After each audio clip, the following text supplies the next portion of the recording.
ஓய்வு நாள் நல்ல நாள் மகிமையின் கன நாள். ஓய்வு நாள் நல்ல நாள் மகிமையின் கன நாள்.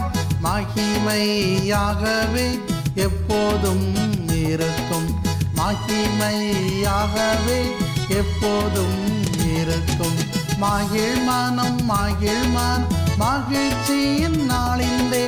மகிழ் மனம் மகிழ்ச்சியின் நாளிலே. மகிழ்ந்து களி கூர்ந்து ஆலயம் செல்லுவோம். மகிழ்ந்து களி கூர்ந்து ஆலயம் செல்லுவோம்.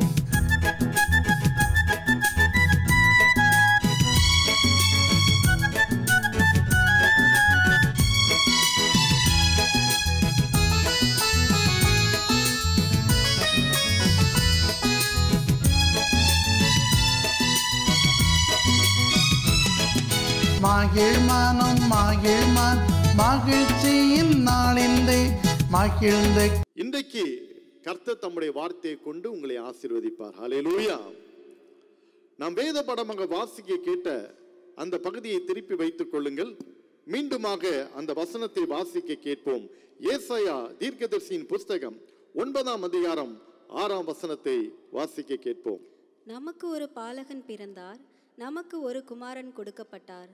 கர்த்தர்த்துவம் அவர் தோளின் மேல் இருக்கும். அவர் நாமம் அதிசயமானவர், ஆலோசனை கர்த்தா, வல்லமையுள்ள தேவன், நித்திய பிதா, சமாதான பிரபு எனப்படும். Isaiah chapter 9 verse 6.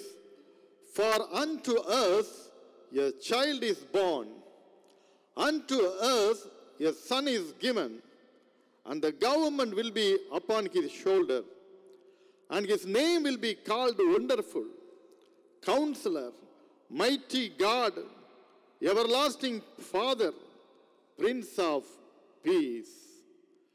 என் அன்பு தேவனுடைய பிள்ளைகளே, இந்த நாளிலே நாம் சிந்திக்கும்படியான தலைப்பு பாலகன் பிறந்தார். பாலகன் பிறந்தார். Child is born. நமக்கு ஒரு பாலகன் பிறந்தார். இந்த பாலகன் நமக்காகவே பிறந்த ஒரு பாலகன். மனுக்குலகத்துக்காக பிறந்த ஒரு பாலகன். மனிதர்களுக்காக மனுஷிகளுக்காகவே பிறந்த ஒரு பாலகன். ஏனென்றால் அவர் பிறந்ததுனால அவருக்கு ஒன்றும் மனிதாவதாரம் எடுத்து இறைவன் வந்ததுனால அவருக்கு எந்த லாபமும் இல்லை. அவருக்கு எந்த விதமான பிரயோஜனமும் கிடையாது. இறைவன் மனுஷ அவதாரம் எடுத்தது இறைவனுக்கு எந்த விதத்திலும் அது பிரயோஜனம் கிடையாது. எந்த விதத்திலும் அதுல எந்த பெனிஃபிட்டும் கிடையாது. God took incarnation because of you and me. மனுக்குலத்திற்காக தான் அவர் மனித அவதாரத்தை எடுத்து வந்தார். நமக்காக அவர் பாலகன் பிறக்கிறார். எதற்கு? நம்முடைய பாவங்களுக்காக ஒரு நிவர்த்தி செய்கிற கிருபாதார பலி வரணுமே, அதற்காக அவர் இந்த உலகத்துக்குள்ளே அவர் வருகிறார். அதற்கு தான் வேதம் சொல்லுகிறது. ஏசாயா அருமையாக சொல்லி இருக்கிறார், நமக்கு ஒரு பாலகன் பிறந்தார். For us, நமக்கு தான் கொடுக்கப்பட்டிருக்கிறார். அவருக்காக அவர் வரல. சில சமயங்கள்ல ஆலயத்தில் வந்து சில நிகழ்ச்சிகளை, சில ப்ரோக்ராம்ஸ், சில சிறப்பு காரியங்களை ஆலயத்திலே போதகர் ஒழுங்கு பண்ணுவது போதகருக்காக நினைச்சிடக்கூடாது. போதகருக்காக அவர் செய்துட்டு இருக்காரு போலன்னு நினைச்சிடக்கூடாது. அதுதான் தப்பு கணக்கு. இது இயேசு கிறிஸ்து இந்த உலகத்தில் வந்தது அவருக்காக வரல, மனுக்குலத்துக்காக வந்தார். அதே போலதான் இப்படிப்பட்ட திருச்சபைகளிலே ஆராதனைகள் நடத்தப்படுவது, ஆராதனைகளை சிறப்பு தினங்கள் கொண்டாடுவது, சில சிறப்பு நிகழ்ச்சிகளை எல்லாம் ஒழுங்கு செய்வது, அதை நடத்துகிற போதகருக்காக நடத்தப்படுவதில்லை, அல்லது அதில் செய்கிற முன்னணியை நிற்கிற தலைவர்களுக்காக நடத்தப்படுகிறது கிடையாது. எந்த கூட்டங்களும் மக்களுக்காக, திருச்சபை மக்களுக்காக, ஜனங்கள் ஆசீர்வதிக்கப்படுவதற்காக தான் அது நடத்தப்படுகிறது என்பதை ஆழமாக பதித்துக் கொள்ள வேண்டும். நமக்காக கொடுக்கப்பட்ட ஒரு குமாரன், நமக்காக பிறந்த ஒரு பாலகன். அப்ப இந்த பாலகன் பிறந்தது எனக்காக அப்படின்னு நீங்க ஒவ்வொருத்தரும் என்ன செய்யணும்? நினைக்கணும். The child is born because of for me. He is given. எனக்காக கொடுக்கப்பட்டார். அதை நம்ம ஒவ்வொருத்தரையும் நினைக்கும் போது அந்த கிறிஸ்துமஸ் அர்த்தமுள்ள ஒரு கிறிஸ்துமஸாக மாறிடும். இன்னைக்கு நம்முடைய திருச்சபையிலே நம்ம கீத ஆராதனையை நாம் ஆசரிக்கிறோம். அப்போ இந்த கீத ஆராதனை கிறிஸ்துமஸ் அப்படின்னு இருக்கும்போது இயேசுவின் பிறப்பு. அப்ப இந்த பாலகன் என்ன பிறந்தார்? அப்பமே பிறந்துட்டார் ஐயா. ஒவ்வொரு வருஷம் டிசம்பர் 25 வருது போகுது அப்படின்னு நினைச்சிட்டு இருக்க கூடாது. எனக்காக பிறந்த பாலகன். எனக்காக ஏன் பிறந்தார்? என் பாவத்திற்காக நிவர்த்தி செய்வதற்கு அவர் இந்த உலகத்துல வந்தார். அப்போ என் பாவம் நிவர்த்தி செய்யப்பட்டாச்சா? இந்த பாலகன் பிறந்த நோக்கத்தை ஏன் மூலமா நான் நிறைவேற்றிட்டேனா? அதுதான் நீங்க யோசிக்கணும். இந்த பாலகன் இந்த உலகத்திற்காக கொடுக்கப்பட்ட காரியம் என்னில் அது நிறைவேறிவிட்டதா? நான் அதை செய்து முடித்து விட்டேனா? அதை தான் நாம் சிந்திக்கிறவர்களாக இருக்கிறோம். என் அன்பு தேவனுடைய பிள்ளைகளே, இன்றைக்கு கர்த்தர் அதை தான் உங்க ஒவ்வொரு இடத்துலையும் தனித்தனியா கேட்கிறாரு. என் மகனே மகளே, இந்த உலகத்துல நான் பாலகனாக வந்தேனே, பாலகனாக பிறந்தேனே, எதுக்காக? நீ உனக்கு தெரியாட்டாலும் உன் சர்ச்சில் உன் போதகர் அதை குறித்து தெளிவா விளக்கத்தை சொன்னாரே, தெளிவா விளக்கத்தை சொன்னாரே. அதை கேட்ட பிறகும் நான் இந்த உலகத்துல வந்த நோக்கத்தை நிறைவேற்றுவதற்கு நீ செய்த காரியம் என்ன? What did you do? நீ என்ன செய்தா கேட்பாரு. கடந்த வருஷம் போகட்டும், இந்த 2024ல இந்த கிறிஸ்துமஸ் ஒவ்வொருவருடைய வாழ்க்கையிலும் ஒவ்வொரு குடும்பத்திலும் அர்த்தமுள்ளதாய் மாற வேண்டும். எனக்காக பிறந்த பாலகன் எனக்குள்ள இருக்கணும். ஹல்லேலூயா. அதுதான் என் பாவத்தை நிவர்த்தி செய்து என்னில் வாழுகிறவராக காணப்பட வேண்டும். அப்பொழுதுதான் அந்த கிறிஸ்துமஸ் அர்த்தமுள்ளதாக மாறும். எத்தனை பேர் அதை விசுவாசிக்கிறீர்கள்? கரங்களை உயர்த்தி அல்லேலூயா என்று சொல்லுவோமா? சத்தமா சொல்லுமா? Praise the Lord. இன்னைக்கு அந்த தீர்மானத்தோடு கூட செய்யுங்கள். நிச்சயமா கர்த்தர் கனப்படுத்துவார். நாம் அஞ்ஞானிகளை போல உலகத்தானை போல நம்ம கொண்டாடக்கூடாது. கிறிஸ்துவை உடையவர்களாக கொண்டாட வேண்டும். கரங்களை தட்டி கர்த்தரை மகிமைப்படுத்துவோமா? அதுதான் முக்கியம். Christmas, as we celebrate this festival, we celebrate with Christ. That is real Christmas. அதுதான் உண்மையான கிறிஸ்துமஸாக மாற முடியும். அதை நாம் செய்ய வேண்டும். அப்போ இந்த பாலகனை குறித்து தொடர்ந்து என்ன சொல்லப்பட்டிருக்கிறது பாருங்கள். அதுதான் இருக்கிறது. கர்த்தத்துவம் அவர் தோளில் இருக்கும்னா இந்த கவர்மெண்ட், அதுதான் சொல்றோம். ஆட்சியை ஏற்படுத்துறதும் அவர்தான், ஆட்சியை கவிழ்த்துறதும் அவர்தான். அவருடைய கரத்தில் இருக்கிறது. ராஜாக்களை ஏற்படுத்துகிறார், ராஜாக்களை கீழே தள்ளுகிறார். அது வேதம் நமக்கு கற்றுக் கொடுக்கிறது. அதனால அவர்தான் எவர்லாஸ்டிங் கிங், நித்திய ராஜா. அதை குறித்து அதை சொல்லப்பட்டிருக்கிறது. முதலாவது என்ன சொல்லப்பட்டிருக்கிறது? அவர் எவர்லாஸ்டிங் கிங், நித்திய ராஜா. அதனால்தான் எல்லா அரசாங்கமும் அவருடைய கரத்தில் தான் இருக்குது. ஹல்லேலூயா.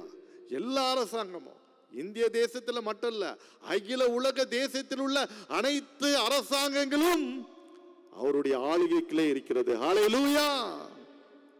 அதை நாம் நம்ப வேண்டும், விசுவாசிக்கணும். அப்ப எவர்லாஸ்டிங் கிங், நித்திய ராஜா, அழியாத ராஜா. அவருடைய ராஜ்யம் ஒரு நாளும் முடிவு இல்லை. வேதம் சொல்லுது அவருடைய ராஜ்யத்திற்கு முடிவே இராது. There is no end for his kingdom. No end for his kingdom. அவருடைய ராஜ்யத்திற்கு முடிவு இராது. எவ்வளவு பெரிய சந்தோஷம், மகிழ்ச்சி பார்த்தீங்களா?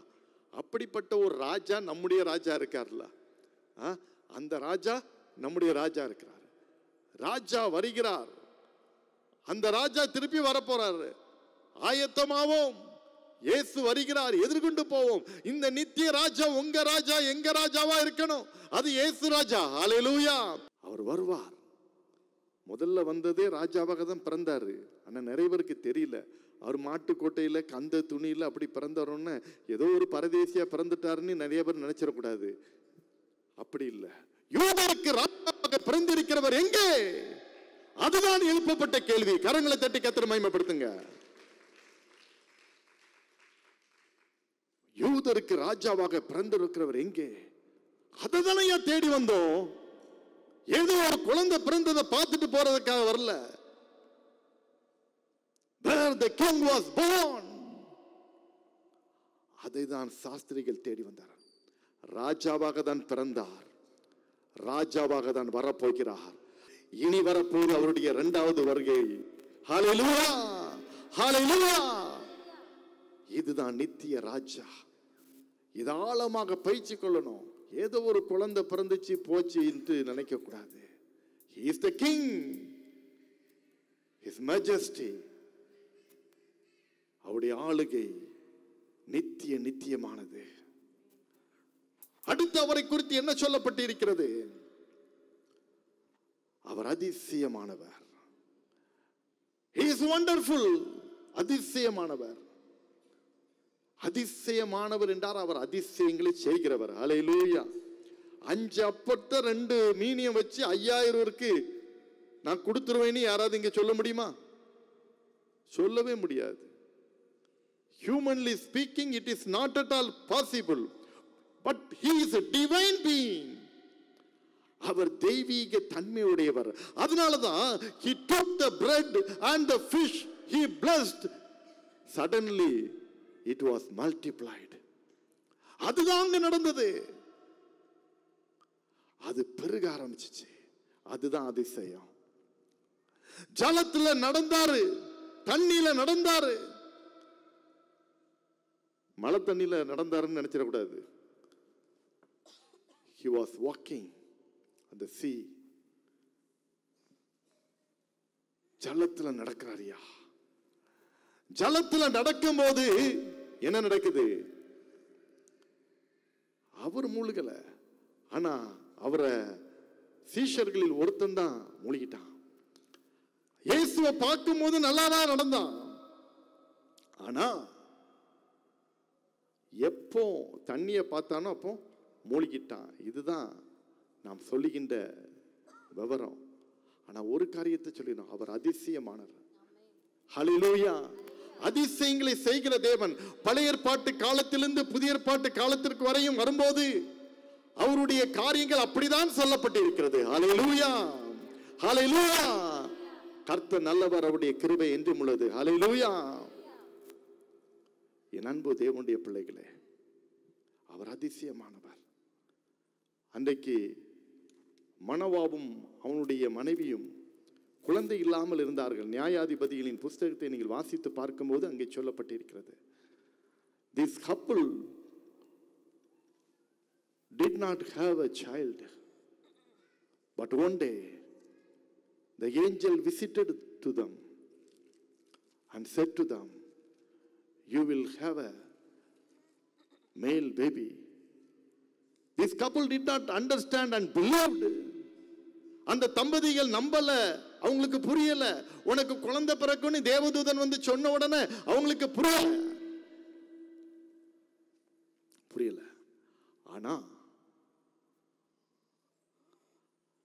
உற்பத்தி காலத்திட்டத்துல ஒரு குமாரன் பிறப்பான், அவனை இப்படி வளர்க்கணும் அப்படின்னு சொன்ன மாத்திரத்துல எல்லாத்தையும் அவர்கள் புரிந்து கொண்டு கடைசியில் ஒரு கேள்வி கேட்டாங்க. இவ்வளவு சொல்லிட்டு போறீங்களே, உங்க நாமம் என்ன? என் நாமத்தை நீ கேட்பானேன், அது அதிசயம் என்று சொல்லும் போது அங்கே அதிசயம் விளங்கிட்டு என்று வேதம் சொல்லுகிறது. கரங்களை தட்டி கர்த்தரை மகிமைப்படுத்துங்க. அங்கே அதிசயம் விளங்கிட்டு. அதுதான் அதிசயமான தேவன். ஒரு பழைய பாடல் உண்டு, இயேசுதாமே அதிசய தெய்வம், இன்று ஜீவிக்கிறார் நம் தெய்வம். ஹல்லேலூயா. Still he is alive. அதுதான் நம்ம பார்க்கணும். இப்பொழுது அவர் வாசம் பண்ணுகிறார், இப்பொழுது நம்மோடு கூட இருக்கிறார். அவருடைய வாசஸ்தலம் நம்மிலே இருக்கிறது. ஹல்லேலூயா. Thank you Jesus. அவர் என்றும் வாழ்கிறார், நம்மிலே வாழ்ந்து கொண்டிருக்கிறார். அவர் அதிசயமானவர். அடுத்து என்ன சொல்லப்பட்டிருக்கிறது? ஆலோசனை கர்த்தர், கவுன்சிலர், வண்டர்ஃபுல் கவுன்சிலர். ஆலோசனை கர்த்தர். அவர் சொல்ற ஆலோசனைப்படி நம்ம நடந்தா நாம் தவறுவதில்லை. We never fall down when we listen to his advice. மற்றவங்களுடைய ஆலோசனை நீங்க கேட்டுட்டு இருந்தீங்கன்னா என்ன செய்யணும்? sometimes we disturbed. என் அன்புக்குரிய தேவனுடைய பிள்ளைகளே, மற்றவருடைய ஆலோசனைகள் கூட உன்னை டிஸ்டர்ப் பண்ணும். ஆனா தேவ ஆலோசனை உன்னை ஒரு நாள் டிஸ்டர்ப் பண்ணாது. ஹல்லேலூயா. தேவ பிரசன்னத்துக்குள்ள இருக்கும்போது டிஸ்டர்பன்ஸுக்கு இடம் இருக்கக்கூடாது. அதை முதல்ல நம்ம படிக்கணும். we should understand that how to feel the God's presence. அவருடைய பிரசன்னத்தை குலைக்கிற காரியங்கள் நடைபெறக்கூடாது. அதுல we have to be very careful.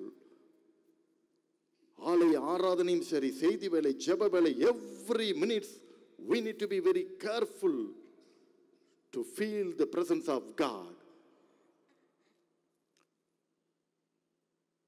ஆலோசனை இல்லாத இடங்களில் ஜனங்கள் சீர்கெட்டு போனார்கள்.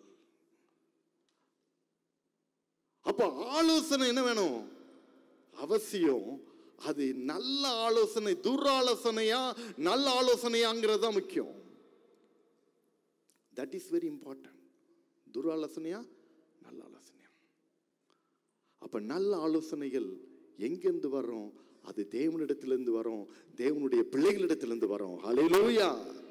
உலகத்தார் கொடுக்கிற ஆலோசனை நல்லதா தான் தெரியும். அன்னைக்கு ரெகோபெயாமுக்கு அது ரொம்ப நல்லதா தான் தெரிஞ்சிச்சு. அப்பா இவ்வளவு ஆலோசனை நமக்கு சொல்றானுங்களே, எல்லாம் வாலிபர்களா சொல்றாங்க. இவ்வளவு இந்த கிழட்டு பயலுக்கு ஒன்றும் தெரியல போல தெரியல, தப்பு தப்பா சொல்லி நம்ம இந்த அரசாங்கத்தை நடத்த விடாம ஆக்கிட்டானுவ. இப்போ இந்த வாலிபர்கள் நல்ல ஆலோசனை சொல்லிட்டு இருக்காங்கன்னு நினைச்சாங்க. அங்கதான் எல்லாமே திருப்பி கவுந்து போச்சு. ஹல்லேலூயா. ராஜ்யபுரம் ரெண்டாக பிளந்து விட்டது. என் அன்புக்குரிய தேவனுடைய பிள்ளைகளே, we need to be very careful. ரொம்ப கவனமா இருக்கணும். தேவனுடைய ஆலோசனையா இது மனிதருடைய ஆலோசனையா? இந்த ஆலோசனை கர்த்தட்ட அவர் செயலில் ஆலோசனையில் ஆச்சரியமானவர், செயலில் மகத்துவமானவர் என்று சொல்லப்பட்டிருக்கிறது. கரங்களை தட்டி கர்த்தரை மகிமைப்படுத்துங்க. Praise the Lord. ஆலோசனையில் ஆச்சரியமானவர், ஆச்சரியமானவர். சங்கீதம் 32:8 சொல்லுது, உங்க மேல கண்ணை வைத்து என்ன செய்யறாரு? உங்களுக்கு கண்ணை வைத்து என்ன செய்யறாரு? ஆலோசனை கொடுக்கிறார். என்னைக்காவது நீங்க ஆண்டவர்ட்ட ஆலோசனை கேட்டிருக்கீங்களா? என்னைக்காவது ஆண்டவர்ட்ட ஆலோசனை கேட்டிருக்கீங்களா? அந்த அனுபவம் இருக்குதா? அதுதான் முக்கியம். கர்த்தரிடத்துல நீங்க ஆலோசனை கேட்கும் போது வெயிட் பண்ணணும், காத்திருக்கணும்.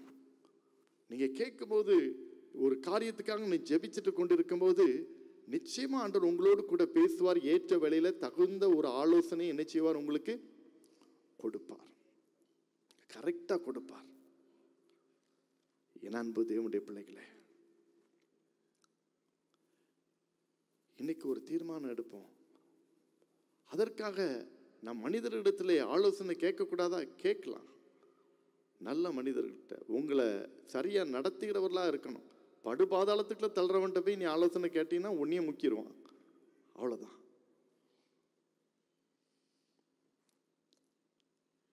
ஆலோசனை கர்த்தர். அடுத்து என்ன சொல்லப்பட்டிருக்கிறது? வல்லமை உள்ள தேவன், the mighty God. வல்லமை உள்ள தேவன். அதை குறித்து நான் ரொம்ப விளக்கம் சொல்ல வேண்டியதில்லை. வல்லமை உள்ள தேவன்னா வல்லமை உள்ள தேவன், மைட்டி காட். அவ்வளவுதான். அவரால் செய்ய முடியாத காரியம் ஒன்றுமில்லை. அவர் சொல்ல ஆகும், அவர் கட்டளையிட நிற்கும்.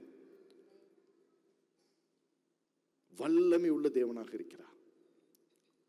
என்னாலே செய்யக்கூடாத அதிசயமான காரியம் ஒன்று உண்டோ? அவரால் கூடாத காரியம் ஒன்றுமில்லை. Everything is possible for him. Nothing is impossible. எல்லாம் அவரால் கூடும். என் அன்பு தேவனுடைய பிள்ளைகளே, அவர் சொல்ல முடியாத நீ காரியம் ஒண்ணுமே இல்லை. வல்லமை உள்ள தேவன், the mighty God. அந்த mighty God, வல்லமை உள்ள தேவன், அவர் நம்முடைய தேவனாக இருக்கிறார். ஹல்லேலூயா. அடுத்தது நித்திய பிதா. எவர்லாஸ்டிங் ஃபாதர், நித்திய பிதா, இட்டர்னல் காட். உலகம் தோன்றுவதற்கு முன்பதாகவே அவர் இருக்கிறார். உபாகமத்தின் புஸ்தகத்திலே 33ஆம் அதிகாரத்தில் வாசிக்கும் போது, அநாதி தேவன் உன் அடைக்கலம். The eternal God is your refuge. அநாதி தேவன், அதுதான் eternal God. உலகம் உருவாதற்கு முன்னே, சகலமும் இல்லாததற்கு முன்னே அவர் இருக்கிறார். சுவிசேஷத்துல நம்ம வாசிக்கும் போது ஆபிரகாமுக்கு முன்னாலே அவர் இருக்கிறாருன்னு சொன்னோன்னா, இந்த பரிசேயர்கள் வேதப்பாரெல்லாம் கேட்பாங்க, என்ன ஆபிரகாமுக்கு முன்னாலே இருக்கிறாரா? அவர் இப்பதானே பிறந்தாரு, ஆபிரகாமோட அவர் வயசானவர். இதுதான் இட்டர்னல் காட், நித்திய பிதா. ஹல்லேலூயா. அதை புரியாதவனுக்கு தெரியாது, இந்த பரிசேயனுக்கும் தெரியாது, வேதபாரனுக்கும் தெரியாது. இவனுக்கு வேதத்தை புரட்டுறதுக்கு தான் தெரியுமா ஒழிய வேதத்தை அறிந்து கொள்றதுக்கு தெரியாது. எப்படி இயேசுவிடத்தில் குற்றத்தை கண்டுபிடிக்கிறன்னு தான் பார்த்துட்டு இருந்தானோ ஒழிய ஆழமான சத்தியத்தை அறிந்து கொள்ளல. நித்திய பிதா என்றால் அதையெல்லாம் தாண்டி இருக்கிறவர் அவர்தான் இட்டர்னல் காட், நித்திய பிதா. கடைசியாக சமாதானத்தின் பிரபு. He is the Prince of Peace. சமாதானத்தின் பிரபு. அந்த சமாதானத்தின் பிரபு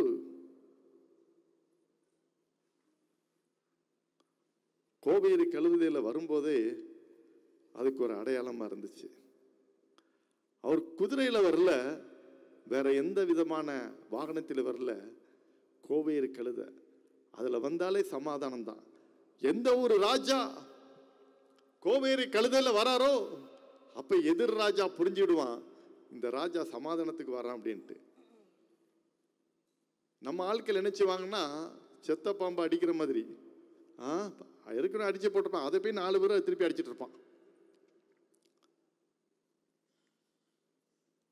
சமாதானத்துக்கு வந்த பிறகும் திருப்பி அவன் படையெடுத்துட்டு வந்தான்னா முறைப்படி அந்த ராஜா கோழைன்னு அர்த்தம். இவனே காம்ப்ரமைஸ்க்கு வந்துட்டான், நீ என்ன போய் யுத்தத்துக்கு போறது அப்படிங்கிறது இருக்கும். கோழை, எதிர் வர்ற ராஜா அவன் கோழைன்னு அர்த்தம். இயேசு எருசலேமிலே பவனியாக போகும்போது அவர் கோவேரி கழுதையிலே செய்தார் சமாதானம். இந்த உலகத்திற்கு அவர் வந்ததே சமாதானம் தான். தூதர்கள் பாடினாங்க, என்ன சொல்லி பாடினாங்க? உன்னதத்தில் இருக்க தேவனுக்கு மகிமையும் பூமியிலே சமாதானம். Peace on earth. பூமியில சமாதானம். இந்த ராஜா பிறக்கும் போதே சமாதானத்தை தான் கூறி பிறந்தாரு. இந்த ராஜா பவனியா வரும்போது சமாதானத்தை தான் சொன்னாரு.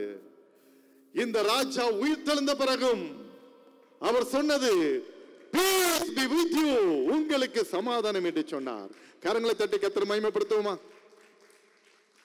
இதுதான் இந்த ராஜா. என் அன்பு தேவனுடைய பிள்ளைகளே, நமக்காக பிறந்த பாலகன் சாதாரண ஒரு பாலகன் அல்ல. He is the King of Kings and the Lord of Lords.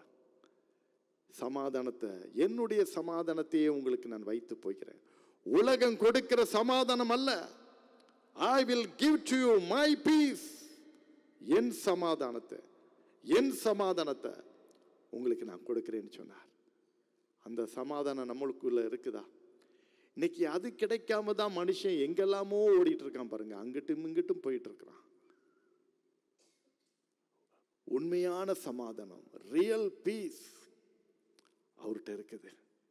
அந்த சமாதானத்தை இன்னைக்கு நம்ம பெற்றுக்கொள்றதுக்கு நம்ம அர்ப்பணிக்க வேண்டும். அதுதான் முக்கியம்.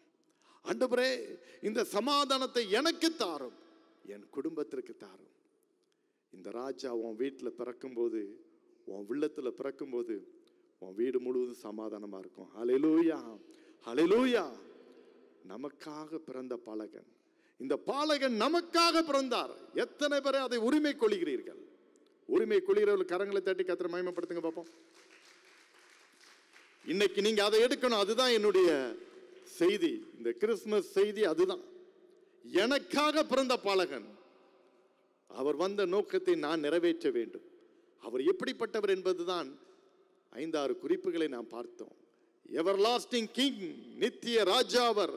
சகல ராஜ்யமும் அவருடையது, அழிவில்லாதது. அவர் அதிசயமானவர். ஆலோசனை கர்த்தா. ஆலோசனை அவர்கிட்ட போய் கேளுங்க, குடும்பமா கேளுங்க, தனித்து கேளுங்க. வல்லமை உள்ள தேவன், நித்திய பிதா, அவர் சமாதான பிரபு. இன்னைக்கு இத்தனை குணாதிசயங்கள் அடைந்த இந்த பாலகன் உங்களுக்குள்ள இருக்கும்போது நீங்க எதுல குறைவா இருப்பீங்க? யோசித்து பாருங்க. நீங்க எதுல குறைவா இருக்க முடியும்? சகலத்திலையும் நிறைவாய் நீங்கள் ஆசீர்வதிப்பதற்கு அவர் உங்களுக்கு உதவி செய்வார். இன்றைக்கு பாலகனாகிய இயேசுப்பா 2000 வருஷத்துக்கு முன்னால நீங்க பிறந்ததை நாங்கள் நினைவு கூறுகிறோம். ஆனா நீர் வந்த நோக்கத்தை நான் நிறைவேற்ற என்னை நான் அர்ப்பணிக்கிறேன், என் குடும்பத்தை அர்ப்பணிக்கிறேன் என்று சொல்லுவோமா? Let us all stand. எல்லாரும் எழுந்து நிற்போம். என்னை அர்ப்பணிக்கிறேன், என் குடும்பத்தை அர்ப்பணிக்கிறேன் என்று சொல்லுங்கள். அதுதான் the real Christmas. உண்மையான கிறிஸ்துமஸ் அதுதான். Thank you Jesus. Hallelujah. சமாதானத்தை உங்களுக்கு நான் அளிக்க வந்தேன் என்று சொன்னவர், அந்த சமாதானம் ஓதும் இயேசு கிறிஸ்து இவர்தான், இவர்தான், இவரேதான், அவர்தான் ஆண்டவராகிய இயேசு கிறிஸ்து. Hallelujah. Thank you Jesus. எல்லாரும் நீர் வந்த நோக்கத்தை நான் நிறைவேற்ற என்னை அர்ப்பணிக்கிறேன், என்னை ஒப்பு கொடுக்கிறேன் என்று சொல்லுவீங்களா? ஒவ்வொருவரும் இன்னைக்கு ஒரு தீர்மானத்தை எடுக்கிறீங்க. Thank you Jesus.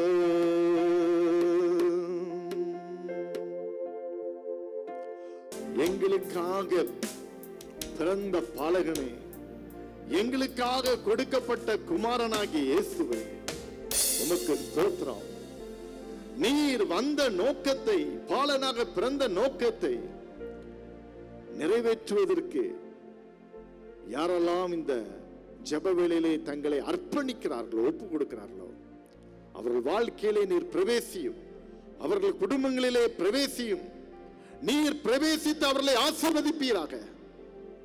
உம்முடைய கிருபை கூட இருந்து வழி நடத்தும்படியாக நான் ஜெபிக்கிறேன் அப்பா. உம்முடைய பிரசன்னம் கூட இருக்கும்படியாக நான் ஜெபிக்கிறேன். Thank you Holy Spirit. நன்றி இயேசுப்பா. தகப்பனே, நீர் வந்த நோக்கத்தை நாங்கள் ஒவ்வொருவரும் உணர்ந்து புரிந்து அதை நிறைவேற்றுகிறவர்களாக நீர் எங்களை மாற்றும்படியா நான் ஜெபிக்கிறேன். Thank you Lord. நித்திய ராஜா, அதிசயமானவர், ஆலோசனை மிகுந்தவர், ஆச்சரியமானவர் ஆண்டவரே, வல்லமை உள்ள தேவன், நித்திய பிதா, சமாதான பிரபு, இத்தனை குணாதிசயங்களை அடக்கிய ஆண்டவராகிய இயேசு நீரப்பா. உம்மை நாங்கள் ஏற்றுக்கொள்வது மட்டுமல்ல, உம்மை அநேகருக்கு நாங்கள் சுமந்து செல்வதற்கு எங்களுக்கு உதவி செய்யும். அநேகருக்கு உம்மை நாங்கள் அறிவிப்பதற்கு எங்களுக்கு உதவி செய்யும். அநேகருக்கு உம்மை பிரஸ்தாபப்படுத்துவதற்கு எங்களை உதவி செய்யும். இந்த ஜெப வேளையிலே அப்படியாக அர்ப்பணித்து ஜெபிக்கிற ஒவ்வொருவரையும் நீர் ஆசீர்வதிக்கும்படியாக ஜெபிக்கிறேன்.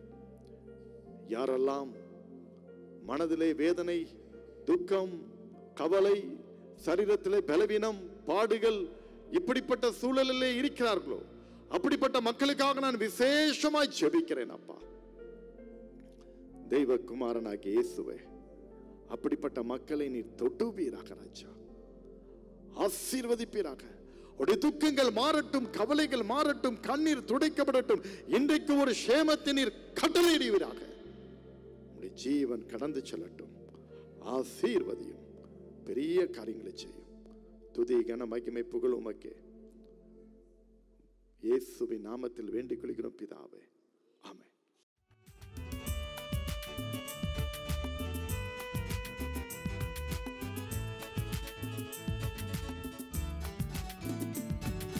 கர்த்தருக்குள் என்றும் இசைந்திருப்போம், அவருக்குள் ஒரே ஆவியாயிருப்போம். கர்த்தருக்குள் என்றும் இசைந்திருப்போம், அவருக்குள் ஒரே ஆவியாயிருப்போம். ஆவியினாலும் சரீரத்தினாலும் மகிமை செலுத்திடுவோம். கர்த்தருக்கே என்றும் ஆவியினாலும் சரீரத்தினாலும் மகிமை செலுத்திடுவோம்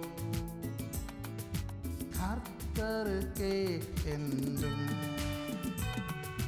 தேவனின் ஆலயமே, பரிசுத்த ஆலயமே, மகிமையின் ஆலயமே, நாமே அவ்வாலயமே. தேவனின்